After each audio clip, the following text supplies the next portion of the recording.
It is strange, but not entirely unpleasant, to find myself standing here for all eternity. Sherlock Holmes, l'homme qui n'a jamais vécu et qui ne mourra jamais, reste une des attractions londoniennes. Si on devait se contenter d'une statue et peut-être de quelques lectures, on peut désormais aussi s'immerger dans la vie du célèbre et fictif détective dans une expo.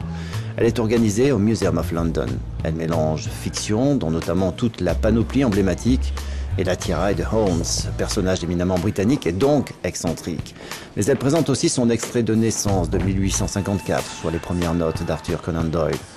Les organisateurs ont aussi voulu donner une caution historique et plus réaliste à l'expo.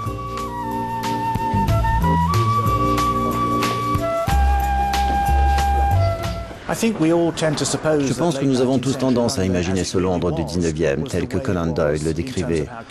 On pense ainsi au bec de gaz, au martèlement des sabots des chevaux, au brouillard sur Baker Street. Et c'est en partie vrai, mais en fait Conan Doyle avait un peu édulcoré l'ambiance de ce Londres de la fin du 19e. Il ne parle pas des rues encombrées, de l'odeur du crottin de cheval, de la saleté des trottoirs. Sherlock Holmes, I am bound together on a journey that will twist the very fabric of nature. Une popularité jamais démentie, en tout cas pour notre détective qui poursuit une belle carrière au cinéma, notamment avec cette série signée Guy Ritchie et dont le 3e volet est déjà en préparation. It does make a considerable difference to me having someone with me on whom I can thoroughly rely.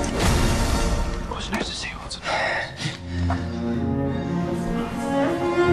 Sherlock Holmes, The Man Who Never Lived and Will Never Die, et oui, c'est le nom de l'expo, au Museum of London jusqu'en avril.